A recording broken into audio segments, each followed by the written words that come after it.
Manchester United 3, FC Porto 3. How are you doing, Daniel? Good evening. What do you have to say about Manchester Yeah. United? Good evening, Ahmed. Did you feel that this result has a little bit saved Ten Hag's job? Nah, nah, it hasn't. It hasn't. If the game had ended maybe 2-1, maybe I would say that.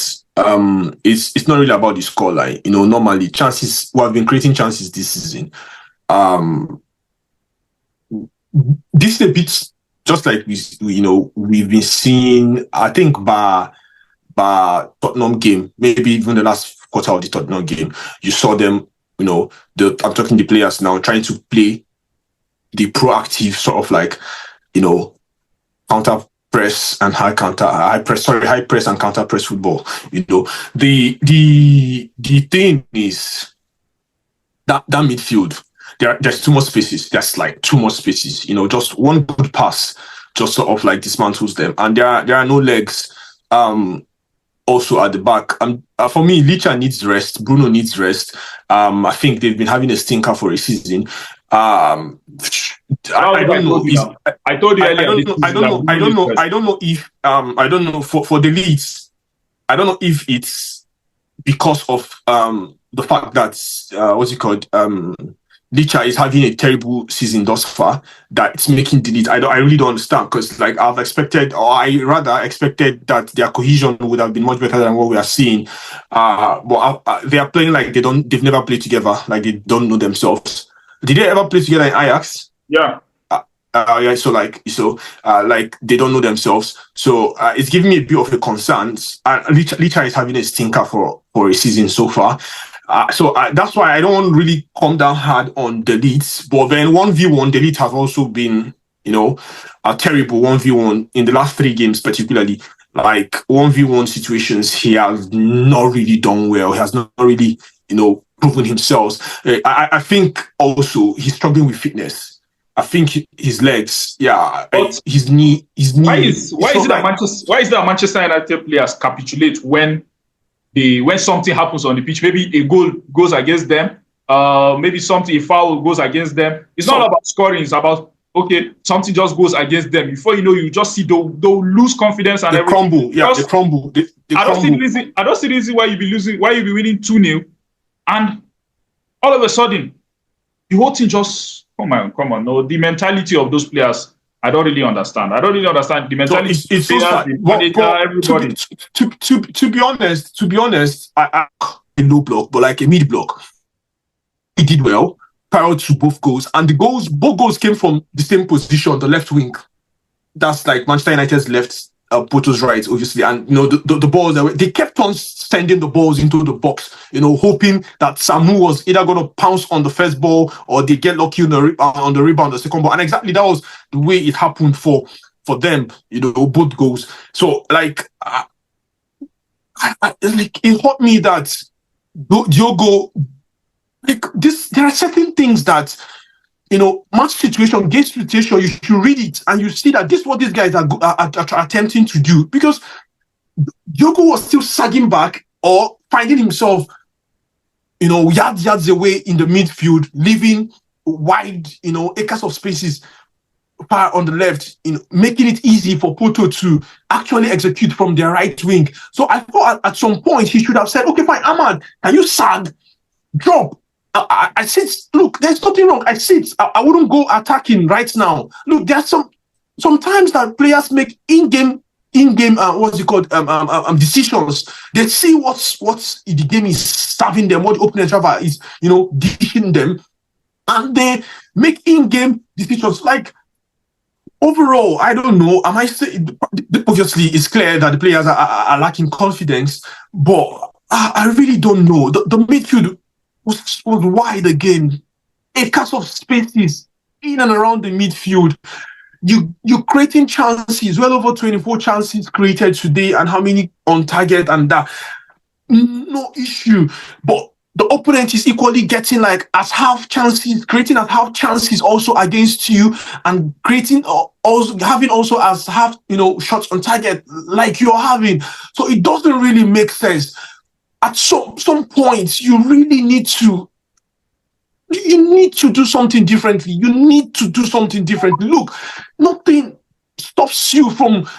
I see how they want to press with two guys like Bruno, either Bruno being the trigger or the central forward, either Højlund or Sexy, whichever being the trigger. Look, sometimes Bruno sucking back into the middle of the park, let the CF be the trigger, and then the flanks, the guys on the flanks go for, become the triggers also. Rashford did well in the first half, by his, chances he was creating up there. He was, a huge menace, but I think he left just the last couple minutes of the. I think he was injured. Yeah, of the first half. We need to talk about Bruno. I'll not lie to you. We need to talk about Bruno. For me, I think Bruno needs rest, and I mean 2 games, 3 games rest. I don't look honestly. He needs to sit on the bench. And for now, we've got like a blend. I think Eriksen is playing well, so we can take advantage of Eriksen for now. So you either start Ugarte Kase and have Eriksen there, 10, right? Or as a 10, or you start Ugarte Kobe and have Eriksen as a 10. So either one or one of them is coming on as a bench, and then Bruno can come in and have like 15-20 minutes better that way. But I think, aside from the fact that Bruno is having a stinker for a season thus far, I think he's also attempting to overcompensate for it. The news, the words, like everywhere. So he's trying to overcompensate, and then that's leading him to, commit even much more error. And like, come on, back to back games, 2 yellow cards, you're out, and you're the captain of the team. In a side that is struggling for form, that is struggling, for consistency, in a side where your coach is being so like. On Twitter, people were saying that. On Twitter, they were saying that Bruno wants to get this manager sacked. Nah, that's not the truth. That's not the truth. That's far from the truth. That's far from the truth. This is just an individual. Like I said, you know me. I'm not the one who quickly, turns on players or managers. Like, just a couple of them, but like generally, I'm not in the habit of just turning on players. Like Bruno has been a loyal servant for 5 seasons now. Like only missing out 2 games. That's madness. That's madness. He's going on international competitions. He played in the Euros. He's played in qualifiers and all that. Well over every year he plays over 60 games. Come on, man. Like I can't shit that man. I understand he's having a stinker. As much as it hurts, as much as it's breaking my heart as a fan, I think it's on to the coaches now to say, look, this is where the coaches now are supposed to, step in, stamp their authority and show their leadership skills and, say, look, man, you have to start off from the bench. Look, you sit out these 2 games. We're even not going to, look, Bruno, we're not going to name you for these next 2 games. You need a rest. Then you come on and start as a sub or something like that. You know that he doesn't like look, at this point, it's not about what you like. At this point, it's not about what you like. It's the team right now. You're struggling for consistency. That's what I'm saying. So, like, you saw acres of spaces again in the middle of the park.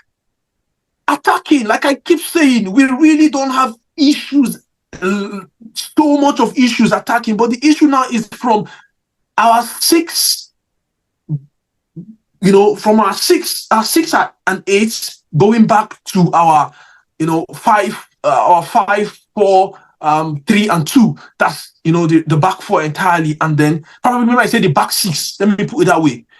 Our 8, our 6, and then the back 4. I think that's where the issue is. That's too much space. Kante tried today, but then again, how he's setting up the team to just look. We press with 5 players. Do you see how we press with 5 players and we leave only 1 player in the middle?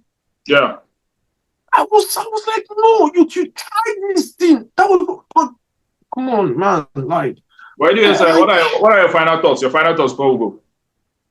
Man, like, there's no improvement yet. I'm even saying, if it's possible, if you can, maybe they'll have to strip Bruno of that captaincy. Nah, that's not really the case. And man, first off, before you asked me some. Give me your final thought. You asked me my final thought. But before my final thought, I think I have to give Maguire, his respect. I have to say kudos, Maguire. Yet again, he has come in. A player has come on. Obviously, he knows this player is to replace him in person of the lead. and Maguire is sat there on the bench, seeing the Leeds perform even worse than Maguire, has ever performed for Manchester United, through the years.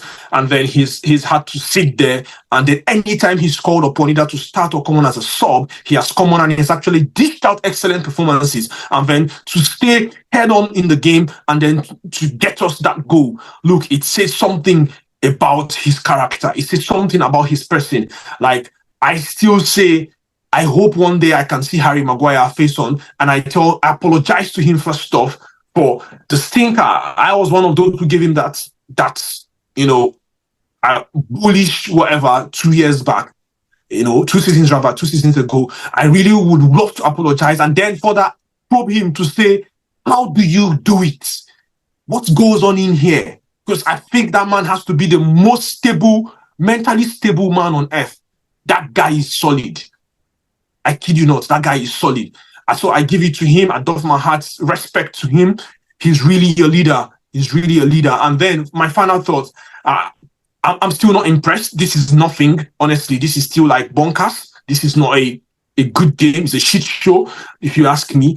We still are lacking. We know he wants to play on the front foot, but we are saying, will you play on the front foot at the expense of your midfield? There has to be something in that middle of the park, some level of protection, and there has to be some level of awareness also from your central backs and your wing backs. They should know when to play, because like every time the Leeds, why they're easily beat, if you see when the Leeds goes, Martinez is not even covering. Martinez is always wide away.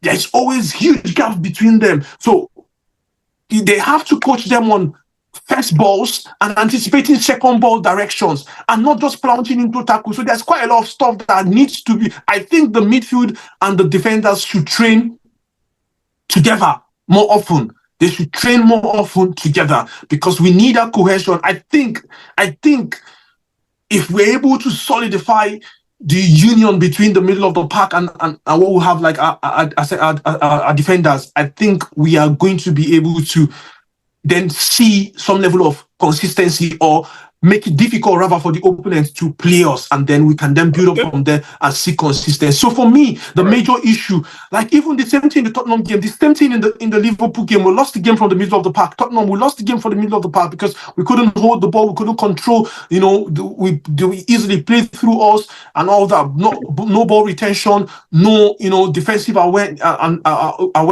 no solidity, no ruggedness. Today, Porto, in the second half, Porto went physical on us. They went physical on us in that second half. And you saw they were winning all the first and second balls.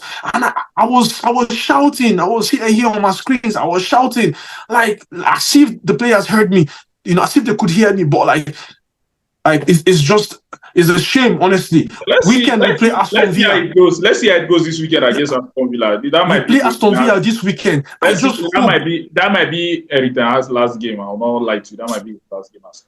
I'm hearing rumors from Manchester that they have spoken to Allegri. All right, let's see how it goes. That's the strongest rumor as at the close of work this evening. So that's the strongest rumor. So, but it's still rumor, obviously. But they have spoken to him, and he's willing to come in first as an interim coach, though not giving him the job, but just to come in and sort of like keep the boats sailing and that the boat doesn't sink, so to say. But we see whatever. But I'm indifferent right now. Eric stays or goes, but whatever. I just think he has failed to manage his players properly. He knows the tactics. He knows what he wants to do. He tells it to the player. Obviously, if you have listened to Benny McCarthy's, you obviously sent me the scripts. I read manuscript of the interviews. Like, I saw if Benny would have said all those stuff, it tells you how. Forget about Benny McCarthy. We are talking about the game. Let's forget about Benny for now. Aston Villa, we'll see what happens over the weekend. We'll see what happens over the weekends. But I'm not hopeful because Aston Villa is solid under Unai. Those guys will play you to their last blood. Your time is up. Thank you for having me, Ahmed. All right. Thank you. All right. Thank you. Have a good night, Ahmed. Yeah, bless.